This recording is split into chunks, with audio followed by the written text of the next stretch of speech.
Item ಯಾವುದೇ ಇರಲಿ try ಮಾಡಿ ಆಚಿ ಚಿಕನ್ ಮಸಾಲಾ. ಮದ್ಯಪ್ರಿಯರಿಗೆ ರಾಜ್ಯ ಸರ್ಕಾರದಿಂದ ಶಾಕಿಂಗ್ ನ್ಯೂಸ್ ಅನ್ನ ನೀಡಲಾಗ್ತಾ ಇದೆ. ರಾಜ್ಯದಲ್ಲೇ ಮೊದಲ ಬಾರಿಗೆ ಹೊಸ ಮಾದರಿಯ ದರ ನಿಗದಿಯನ್ನ ತರ್ತಾ ಇರುವಂತದ್ದು. ಆಲ್ಕೋಹಾಲ್ನ ಪ್ರಮಾಣವನ್ನ ಆಧರಿಸಿ ದರ ನಿಗದಿ ಮಾಡಲಾಗತ್ತಂತೆ.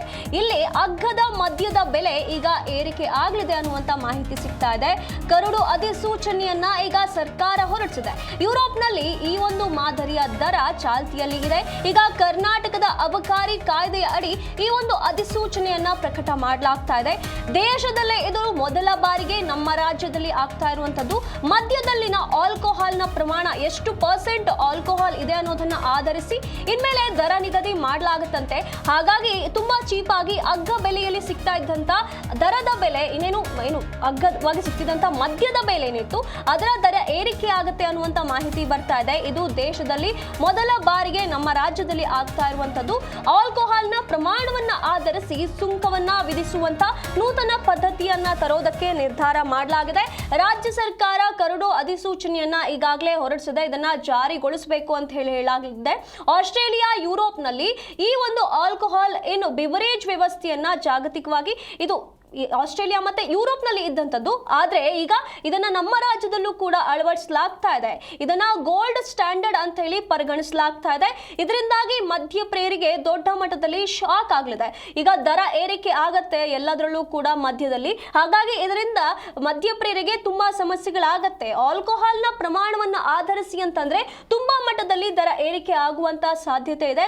ಈ ಒಂದು ಅಗ್ಗದ ಮದ್ಯ ಏನು ಸಿಗ್ತಾ ಇತ್ತು ಇದರ ದರ ಏರಿಕೆಯಿಂದಾಗಿ ಈಗ ಇವರಿಗೆ ಎಲ್ಲವೂ ಕೂಡ ತುಂಬಾ ದೊಡ್ಡ ಮಟ್ಟದಲ್ಲಿ ಹೊಡೆತ ಬೀಳತ್ತೆ. ಕರ್ನಾಟಕ ಅಬಕಾರಿ ಕಾಯ್ದೆಯ ಅಡಿ ಈ ಒಂದು ಅಧಿಸೂಚನೆಯನ್ನ ಪ್ರಕಟ ಮಾಡಲಾಗ್ತಾ ಇದೆ. ಯುರೋಪ್ನಲ್ಲಿ ಈಗಾಗಲೇ ಚಾಲ್ತಿಯಲ್ಲಿ ಇರುವಂತಹ ಈ ಒಂದು ಮಾದರಿಯನ್ನ ನಮ್ಮ ರಾಜ್ಯದಲ್ಲೇ ಮೊದಲ ಬಾರಿಗೆ ಈ ಒಂದು ಅಧಿಸೂಚನೆಯನ್ನ ಹೊರಡಿಸೋದಕ್ಕೆ ಈಗಾಗಲೇ ರಾಜ್ಯ ಸರ್ಕಾರ ಈ ಒಂದು ಅಧಿಸೂಚನೆಯನ್ನ ಹೊರಡಿಸದೆ ಇದನ್ನ ಜಾರಿಗೊಳಿಸಬೇಕು ಅಂತ ಹೇಳಿ ಆದೇಶ ಮಾಡಲಾಗಿದೆ. ಹಾಗಾಗಿ ಇದರ ಆಧಾರದ ಮೇಲೆ ಒಂದು ಬಿವರೇಜ್ ನಲ್ಲಿ ಎಷ್ಟು ಮಟ್ಟದಲ್ಲಿ ಆಲ್ಕೋಹಾಲ್ ಇದೆ, ಅದರ ಅಂಶ ಎಷ್ಟಿದೆ ಅನ್ನೋದನ್ನ ಆಧರಿಸಿ ದರ ಏರಿಕೆ ಮಾಡಲಾಗುತ್ತೆ ಅನ್ನುವಂತ ಮಾಹಿತಿಗಳು ಈಗ ಸದ್ಯ ಹೊರ ಬರ್ತಾ ಇದೆ.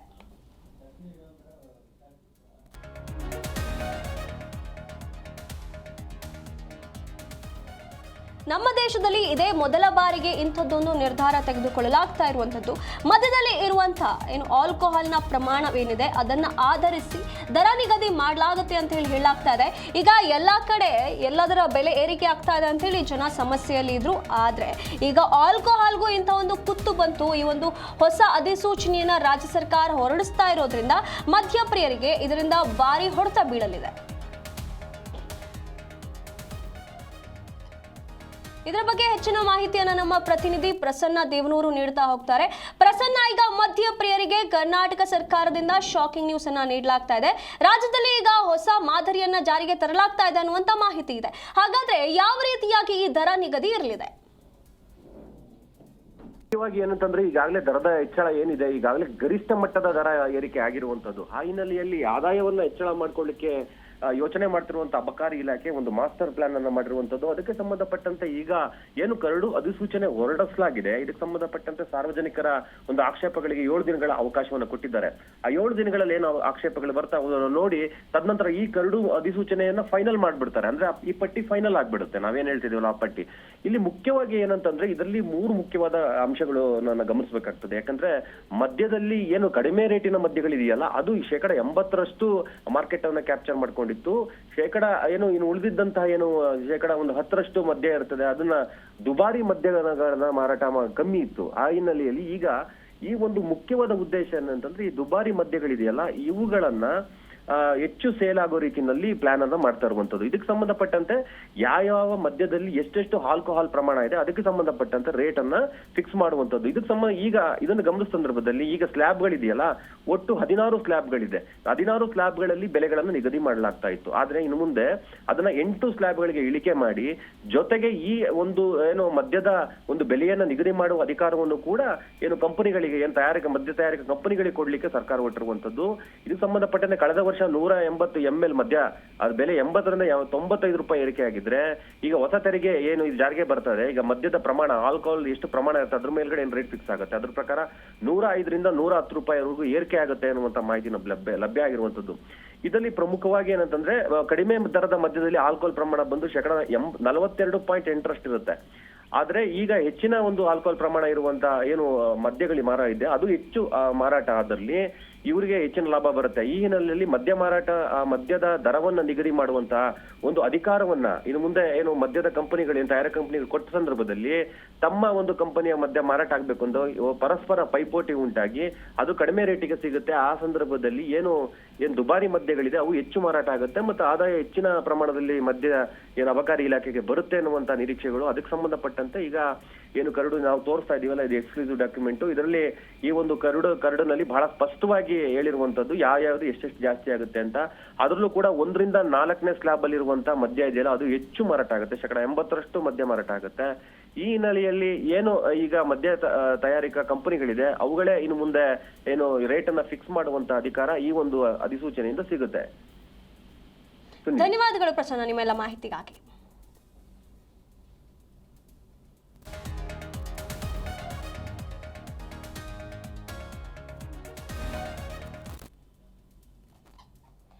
ಈ ರೀತಿಯಾಗಿ ಈಗ ನಮ್ಮ ಪ್ರತಿನಿಧಿ ಹೇಳಿರುವ ಪ್ರಕಾರ ಇಷ್ಟೆಲ್ಲ ಅಂಶಗಳನ್ನ ಇಟ್ಕೊಂಡು ಈಗ ಯಾವ ಇದು ಮದ್ಯದ ಹೆಚ್ಚು ಮಾರಾಟವಾಗುತ್ತೆ, ಯಾವ ಸ್ಲ್ಯಾಬ್ನಲ್ಲಿ ಇರುವಂತ ಮದ್ಯ ಹೆಚ್ಚಾಗಿ ಮಾರಾಟವಾಗುತ್ತೆ ಅನ್ನೋದ್ರ ಬಗ್ಗೆ ಎಲ್ಲ ನೋಡಿದ್ವಿ. ಇಲ್ಲಿ ಈ ಒಂದು ನಿರ್ಧಾರವನ್ನ ಏನು ರಾಜ್ಯ ಸರ್ಕಾರ ಈಗ ತೆಗೆದುಕೊಂಡಿದೆ, ಹೊಸ ಮಾದರಿಯನ್ನ ಈಗ ಆಧರಿಸಿ ದರ ನಿಗದಿ ಮಾಡಬೇಕು ಅಂತ ಹೇಳಿ ಏನು ನಿರ್ಧಾರ ತೆಗೆದುಕೊಳ್ಳಲಿದೆ. ಇದರಿಂದಾಗಿ ತುಂಬಾ ವ್ಯತ್ಯಾಸವಾಗುತ್ತೆ. ಇಲ್ಲಿ ಅಗ್ಗದ ಮದ್ಯಗಳು ತುಂಬಾ ಬೆಲೆ ಏರಿಕೆ ಆಗುವಂತ ಸಾಧ್ಯತೆ ಇದೆ. ಕರಡು ಅಧಿಸೂಚನೆ ಹೊರಡಿಸಿರುವಂತ ಈ ಒಂದು ಸರ್ಕಾರದ ನಿರ್ಧಾರ ಏನಿದೆ ಇದರಿಂದಾಗಿ ಈಗ ಕೆಲ ದಿನಗಳ ಕಾಲ ಸಮಯಾವಕಾಶವನ್ನ ನೀಡಲಾಗುತ್ತೆ ಇದರ ಬಗ್ಗೆ ಮಾತನಾಡೋದಕ್ಕೆ ಅಂತ ಕೂಡ ಮಾಹಿತಿಗಳು ಬರ್ತಾ ಇರುವಂತದ್ದು. ಹಾಗಾಗಿ ಇನ್ನು ಮುಂದೆ 7 ದಿನಗಳ ಸಮಯ ಏನಿದೆ ಇದರಲ್ಲಿ ಏನೆಲ್ಲ ಮಾತುಗಳು ಪರ ವಿರೋಧಗಳು ವ್ಯಕ್ತವಾಗುತ್ತೆ ಅದರ ಆಧಾರದ ಮೇಲೆ ಈ ನಿರ್ಧಾರಗಳನ್ನ ತೆಗೆದುಕೊಳ್ಳಬೇಕಾ, ಇದನ್ನ ಕೈ ಬಿಡಬೇಕಾ ಅನ್ನುವುದು ಕೂಡ ನಿರ್ಧಾರವಾಗುತ್ತೆ. ಹಾಗಾಗಿ ಈ ಒಂದು ಏನು ಯುರೋಪ್ನಲ್ಲಿ ಚಾಲ್ತಿ ಇರುವಂತ ಈ ಮಾದರಿಯನ್ನ ಈಗ ಕರ್ನಾಟಕದ ಅಬಕಾರಿ ಕಾಯ್ದೆ ಅಡಿ ಅಧಿಸೂಚನೆಯನ್ನ ಪ್ರಕಟ ಮಾಡಲಾಗ್ತಾ ಇದೆ. ಹಾಗಾಗಿ ಈ ಒಂದು ನಿರ್ಧಾರ ಎಷ್ಟರ ಮಟ್ಟಿಗೆ ಸರಿಯಾಗಿ ಏನು ಅದನ್ನ ಏನು ಚಾಲ್ತಿಗೆ ತರಲಾಗತ್ತೆ ಅಥವಾ ಕೈ ಬಿಡಲಾಗತ್ತಾ ಎಲ್ಲದನ್ನ ಇನ್ನು ಮುಂದಿನ ದಿನಗಳಲ್ಲಿ ನಿರ್ಧಾರವನ್ನ ಪರ ವಿರೋಧಗಳ ಆಧಾರದ ಮೇಲೆ ನೋಡಬೇಕಾಗತ್ತೆ.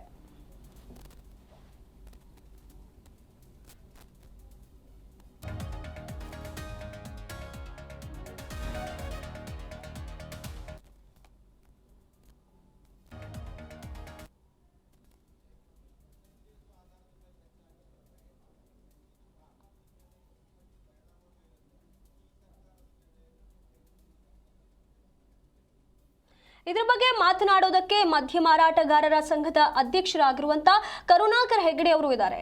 ಸರ್, ಈಗ ಈ ಒಂದು ನಿರ್ಧಾರ ಕರ್ನಾಟಕ ಸರ್ಕಾರದಿಂದ ಏನು ತೆಗೆದುಕೊಳ್ಳಲಾಗ್ತಾ ಇದೆ, ಆಲ್ಕೋಹಾಲ್ ಪರ್ಸೆಂಟ್ ಆಧಾರದ ಮೇಲೆ ದರ ನಿಗದಿ ಮಾಡಬೇಕು ಅಂತ ಹೇಳಿ, ಇದರಿಂದಾಗಿ ನಿಮ್ಮ ಮಾರಾಟದ ಮೇಲೆ ಯಾವ ರೀತಿಯಾಗಿ ಪ್ರಭಾವ ಬೀರುತ್ತೆ? ಸರ್ಕಾರದ ಈ ಒಂದು ನಿರ್ಧಾರವನ್ನ ನೀವು ಯಾವ ರೀತಿಯಾಗಿ ಸಮರ್ಥಿಸ್ಕೊಳ್ತೀರಾ? ಮೇಡಮ್ ನಮಸ್ಕಾರ. ನಮಸ್ಕಾರ ಸರ್. ನಮಸ್ತೆ. ಈಗ ಈ ಡಿಫರೆನ್ಸ್ ಏನಿದೆ, ಒಂದು ಈ ವಾಲ್ಯೂಮ್ ಬೈ ವಾಲ್ಯೂಮ್ ಅಂತ ಪರ್ಸೆಂಟೇಜ್ ಹಾಕೋದು ಮೊದಲಿಂದಲೂ ವಿಸ್ಕಿಯಲ್ಲಿ ಇದೆ. ಅದು ವರ್ಲ್ಡ್ ವೈಡ್ ಈ ವಾಲ್ಯೂಮ್ ಬೈ ವಾಲ್ಯೂಮ್ ಅಂದರೆ ಎಕ್ಸಾಕ್ಟ್ ಪರ್ಸೆಂಟೇಜ್ ಆಫ್ ಆಲ್ಕೋಹಾಲ್ ಏನು ಒಂದು ಬಾಟ್ಲ್ ಆಫ್ ವಿಸ್ಕಿಯಲ್ಲಿ ಇರ್ತದೆ ಅದನ್ನು ಮೆನ್ಷನ್ ಮಾಡ್ತೀವಿ. ಆಮೇಲೆ ಪ್ರೂಫ್ ಆ್ಯಂಡ್ ಅಂಡರ್ ಪ್ರೂಫ್ ಅಂತ ಎರಡನ್ನು ಮೆನ್ಷನ್ ಮಾಡ್ತಾ ಇದ್ರು. ಸೊ UK ಮತ್ತು ಬೇರೆ ಕಂಟ್ರಿಗಳಲ್ಲಿ ಸಾಮಾನ್ಯವಾಗಿ ಇದ್ದಿದ್ದು ವಾಲ್ಯೂಮ್ ಬೈ ವಾಲ್ಯೂಮ್ ಮೆಜರ್ಮೆಂಟು. ನಮ್ಮಲ್ಲಿ ಅಂಡರ್ ಪ್ರೂಫ್ ಅಂತ ಮಾಡ್ತಾ ಇದ್ರು. ಅಂದರೆ ಏನು ಅಂದರೆ first of all volume by volume ಏನಂದರೆ ಒಂದು 100 ml ವಿಸ್ಕಿ ಅಥವಾ ಬ್ರ್ಯಾಂಡಿ ಯಾವುದೇ ಒಂದು ಡ್ರಿಂಕ್ಸಲ್ಲಿ 42.8% ಆಲ್ಕೋಹಾಲ್ ಇರ್ತದೆ. ಉಳಿದದನ್ನು ಬೇರೆ ಈ ವಾಟರ್ ಇರ್ಬೋದು ಅಥವಾ ಬೇರೆ ಕಂಟೆಂಟ್ಸ್ ಇರ್ತದೆ. ಸೊ ಈ ಬೇಸ್ ಮೇಲೆ ಹಾಕ್ತಾ ಇದ್ದಾರೆ ಅಂತೇಳಿ ಹಾಕ್ತೀವಿ ಅಂತೇಳಿ ಈಗ ಸರ್ಕಾರವನ್ನು ಮಾರ್ಪಾಡನ್ನು ಮಾಡಲಿಕ್ಕೆ ಕರಡು ಪ್ರತಿಯನ್ನು ಹೊರಡಿಸಿದೆ. ಇದು ತಪ್ಪಲ್ಲ, ಸರ್ಕಾರ ಮಾಡಿದ್ದು ಸರಿಯೇ.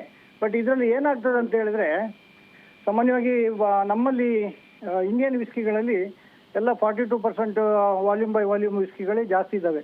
ಇತ್ತೀಚೆಗೆ ಒಂದು ಕೆಲವು ವಿಸ್ಕಿಗಳಲ್ಲಿ ಮಾತ್ರ 41%, 40% ತನಕ ಬಂದಿದೆ. ಸೊ ಅದರಲ್ಲಿ ಸ್ವಲ್ಪ ಡಿಫರೆನ್ಸ್ ಆಗ್ತದೆ. ಮತ್ತು ಇನ್ನೊಂದು ಏನಂದರೆ, ಈ ಚೀಪರ್ ವಿಸ್ಕಿ ಇದೆಯಲ್ಲ, ಇದು ಸ್ವಲ್ಪ ಜಾಸ್ತಿ ಕಾಸ್ಟ್ಲಿ ಆಗುತ್ತೆ. ಮತ್ತು ಅಪ್ಪರ್ ಗ್ರೇಡ್ನ ವಿಸ್ಕಿಗಳು ಏನಿದ್ದಾವೆ ಅದು ಸ್ವಲ್ಪ ಕಡಿಮೆ ರೇಟಲ್ಲಿ ಸಿಗ್ತದೆ. ಇದರಿಂದ ಮಧ್ಯಮ ವರ್ಗದ ಮತ್ತು ಅದಕ್ಕಿಂತ ಕೆಳಗಿನ ಏನು ಪಾನೀಯ ತಗೊಳ್ಳೋರು ಇರ್ತಾರೆ, ಸೊ ಅವರಿಗೆ ಸ್ವಲ್ಪ ಇದು ಕಾಸ್ಟ್ಲಿ ಆಗ್ಬೋದು. ಆಮೇಲೆ ಸರ್ಕಾರದ ರೆವಿನ್ಯೂ ದೃಷ್ಟಿಯಿಂದ ಇವರು ಏನು ಯೋಚನೆ ಮಾಡಿದರೆ ಅದೇ ರೀತಿ ಇರ್ತದೆ ಅಂತ ಹೇಳಲಿಕ್ಕೆ ಆಗೋಲ್ಲ. ಇವರೊಂದು 4-5 ಸಾವಿರ ಕೋಟಿ ಜಾಸ್ತಿ ಬರುತ್ತೆ ಇದರಿಂದ ಅಂತ ಯೋಚನೆ ಮಾಡಿದರೆ ಅದು ಮೈನಸ್ ಆಗೋ ಚಾನ್ಸ್ ಕೂಡ ಇರ್ಬೋದು. ಯಾಕಂತ ಹೇಳಿದ್ರೆ ನೋಡಿ, ಆಂಧ್ರ, ತಮಿಳುನಾಡು, ಆಮೇಲೆ ಇತ್ಯಾದಿ ನಮ್ಮ ಬಾರ್ಡರ್ ಏರಿಯಾಸಲ್ಲಿ ಏನು ರಾಜ್ಯಗಳಿದ್ದಾವೆ ಅವುಗಳಲ್ಲಿ ಎಲ್ಲ ಕೂಡ ನಮ್ಮ ಈ ಚೀಪರ್ ವಿಸ್ಕಿ ಏನು ಸಿಗುತ್ತೆ ಅದೇ ರೇಂಜಲ್ಲಿ ಈಗ ಸಿಗ್ತಾ ಇದೆ. ಮೊದಲು ಆಂಧ್ರದವರು, ತಮಿಳುನಾಡಿನವರೆಲ್ಲ ಕರ್ನಾಟಕಕ್ಕೆ ಬಂದು ಕುಡಿದು ಹೋಗ್ತಾ ಇದ್ರು. ಸೊ ಬಾರ್ಡರ್ ಏರಿಯಾಗಳಲ್ಲಿ ಸಖತ್ ವ್ಯಾಪಾರ ಆಗ್ತಾ ಇತ್ತು. ಈಗ ಏನಾಗ್ತದೆ, ನಮ್ಮ ಚೀಪರ್ ವಿಸ್ಕಿಗಳು ಒಂದು 10 ರಿಂದ 15 ರೂಪಾಯಿ ಒಂದು ಬಾಟ್ಲಿಗೆ ಜಾಸ್ತಿ ಆಗುತ್ತೆ. ಇದರಿಂದ ಇನ್ನಷ್ಟು ಜಾಸ್ತಿ ಆಗುತ್ತೆ. ಸೊ ಅದರಿಂದ ಕರ್ನಾಟಕದವ್ರು ಹೋಗಿ ಆಂಧ್ರಕ್ಕೆ ಹೋಗಿ ಕುಡ್ಕೊಂಡ್ಬರೋದು ಅಥವಾ ಈ ರೀತಿ ಅಂದ್ರೆ, ಯಾಕೆಂದ್ರೆ ಈ ಕೂಲಿ ಕಾರ್ಮಿಕರು, ಬಡವರ್ಗದವ್ರು ಏನಿದ್ದಾರೆ ಅವರಿಗೆ 10-15 ರೂಪಾಯಿ ಅಂದ್ರೂ ಕೂಡ ಡೈಲಿ ಅದೊಂದು ಎಫೆಕ್ಟ್ ಆಗುತ್ತೆ. ಸೊ ಅದರಿಂದ ಆ ಕ್ಯಾಟಗರಿ ಆಫ್ ವಿಸ್ಕಿಗೆ ಡಿಮಾಂಡ್ ಕಡಿಮೆ ಆಗಿ ಮತ್ತೆ ಸ್ವಲ್ಪ ಹೈಯರ್ ಸೆಗ್ಮೆಂಟ್ನಲ್ಲಿ ಕೂಡ ನಮಗೆ ಟ್ಯಾಕ್ಸೇಷನ್ ಕಡಿಮೆ ಬಂದರೆ ರೆವಿನ್ಯೂ ಮೇಲೆ ಎಫೆಕ್ಟ್ ಆಗುವ ಚಾನ್ಸಸ್ ಕೂಡ ಜಾಸ್ತಿ ಇರ್ಬೋದು. ಸೊ ಇದೊಂದು ಸೆಟ್ ಮಾಡುವಂಥ ಏನು ಉದ್ದೇಶ ಸರ್ಕಾರದ್ದು ಅದು ಸರಿ ಅನಿಸ್ಬೋದು. ಮುಂದಿನ ದಿನಗಳಲ್ಲಿ ಬಹುಶಃ ಇದು ಸೆಟ್ ಆಗ್ಬೋದು. ಬಟ್ ತಾತ್ಕಾಲಿಕವಾಗಿ ಅಂತ ಒಂದು ರೆವಿನ್ಯೂ ಜಾಸ್ತಿ ಬರಲಿಕ್ಕೆ ಇದರಿಂದ ಸಾಧ್ಯ ಇಲ್ಲ. ಧನ್ಯವಾದಗಳು ಸರ್ ನಿಮ್ಮೆಲ್ಲ ಮಾಹಿತಿಗಾಗಿ.